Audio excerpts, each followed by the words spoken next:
Assalamualaikum warahmatullahi wabarakatuh. Hai, bertemu kembali dengan Ibu Guru di sini.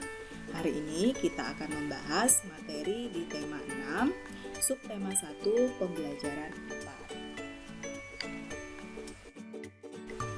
4. Tujuan pembelajaran pada pembelajaran 4 kali ini yaitu PPKN menjelaskan tentang keragaman fisik, ras, dan suku bangsa. Yang kedua, bahasa Indonesia menjelaskan makna yang terkandung dalam puisi. Yang ketiga, yaitu IPS, menjelaskan sumber daya alam yang tidak dapat diperbarui. Pertama, kita akan mempelajari PPKN tentang keragaman ras dan suku bangsa di Indonesia. Keragaman masyarakat Indonesia disebabkan oleh kedatangan bangsa asing di wilayah Indonesia. Pengaruh kedatangan bangsa asing ini terhadap keragaman masyarakat Indonesia tampak jelas pada keragaman ras. Keragaman ras itu berkaitan dengan ciri-ciri fisik, sedangkan keragaman suku bangsa adalah kesatuan masyarakat atas dasar kesamaan ciri-ciri fisik, bahasa, budaya, dan tempat tinggal. Ciri fisik yang paling tampak hingga mudah untuk membedakan antara suku yang satu dengan suku yang lain adalah warna kulit. Masyarakat Indonesia ada yang berkulit hitam dan berkulit putih. Meskipun berbeda warna kulit, masyarakat Indonesia tetap hidup rukun tanpa mempermasalahkan perbedaan yang ada. Nah, kali ini kita akan membahas beberapa ras yang ada dalam masyarakat Indonesia seperti berikut ini. Yang pertama adalah ras Melanesoid yang mendiami daerah Papua, Pulau Aru di Maluku, dan Pulau Kai di Kepulauan Maluku. Kemudian ada ras Negroid, antara lain orang Semang di Semenanjung Malaka dan orang Nikopsi di Kepulauan Andaman.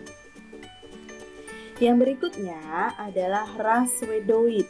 Ras Wedoid ini antara lain orang Sakai di Siak Riau, orang Tubu di Sumatera Selatan dan Jambi, orang Tomuna di Pulau Muna, orang Enggano di Pulau Enggano, dan orang Mentawai di Kepulauan Mentawai.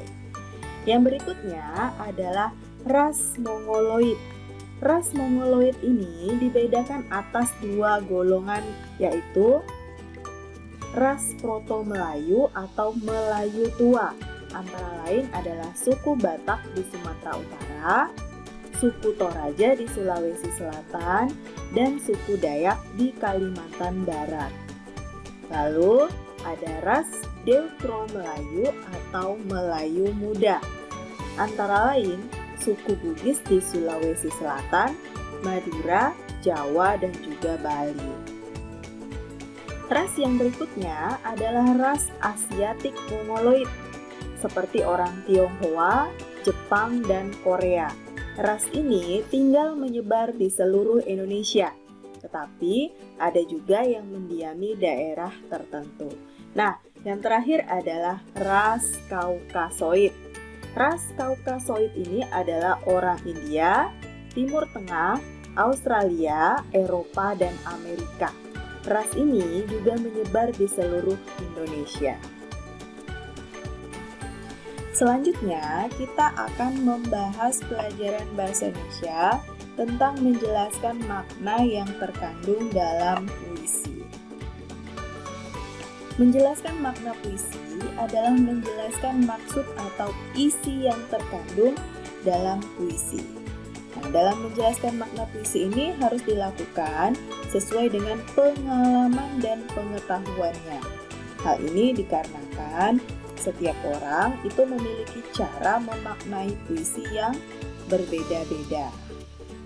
Ada beberapa hal-hal yang harus diperhatikan dalam memaknai puisi yang sudah kita bahas di pembelajaran 3, yaitu 1. Membaca puisi dengan seksama. Yang kedua, bacalah setiap baris dan bait dengan cermat. Yang ketiga, catatlah hal pokok yang disampaikan dalam puisi tersebut. Lalu yang keempat, susun dalam bentuk tulisan dengan bahasa sendiri. Terakhir, kita akan bahas materi IPS tentang sumber daya alam yang tidak dapat diperbarui. Selain sumber daya alam yang dapat diperbarui, masyarakat Indonesia juga memanfaatkan sumber daya alam yang tidak dapat diperbarui. Sumber daya alam yang tidak dapat diperbarui merupakan sumber daya alam yang dapat habis jika digunakan secara terus-menerus. Contohnya yaitu barang-barang tambang seperti batu bara, timah, bauksit, minyak bumi, dan nikel. Pemanfaatan sumber daya alam yang tidak dapat diperbarui dilakukan melalui kegiatan penambangan. Nah, kegiatan penambangan biasanya dilakukan di daerah perbukitan, sungai, dan juga lepas pantai. Tujuan pemanfaatan sumber daya alam yang tidak dapat diperbarui adalah untuk memenuhi beragam kebutuhan masyarakat, yaitu yang pertama adalah minyak bumi. Nah, pemanfaatan minyak bumi ini sebagai aftur untuk bahan bakar pesawat terbang, bensin untuk bahan bakar kendaraan bermotor, dan parafin untuk bahan pembuat lilin. Yang kedua adalah batu bara. Batu bara ini pemanfaatannya untuk bahan bakar industri dan rumah tangga. Yang berikutnya adalah biji besi. Nah, biji besi ini pemanfaatannya adalah sebagai bahan pembuat peralatan rumah tangga. Yang berikutnya adalah bauksit. Pemanfaatannya sebagai bahan dasar pembuatan aluminium. Kemudian emas dan perak itu sebagai bahan baku perhiasan. Kemudian yaitu adalah marmer. Marmer itu sebagai bahan bangunan rumah ataupun gedung. Berikutnya adalah belerang.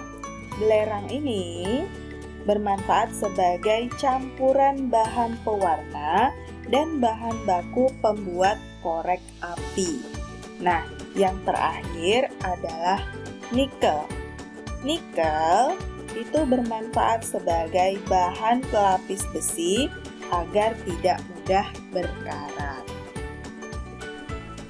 Kesimpulan dari materi kita pada pembelajaran 4 ini adalah yang pertama, PPKN tentang keragaman ras yang dimiliki oleh masyarakat Indonesia. Yang kedua, bahasa Indonesia yaitu cara menentukan isi puisi, yaitu dengan membaca puisi dengan seksama dan berulang-ulang. Yang ketiga, yaitu IPS tentang pemanfaatan sumber daya alam yang tidak dapat diperbarui bagi kehidupan manusia. Nah, demikianlah materi yang Ibu sampaikan kali ini. Semoga anak-anak Ibu semuanya bisa memahami materi yang Ibu berikan. Apabila ada hal-hal yang penting, silahkan dicatat, dan jika ada pertanyaan, silahkan langsung ditanyakan kepada gurumu. Nah, terima kasih atas perhatian anak-anak semuanya. Jangan lupa tetap di rumah dan selalu menjaga kesehatan. Assalamualaikum warahmatullahi wabarakatuh.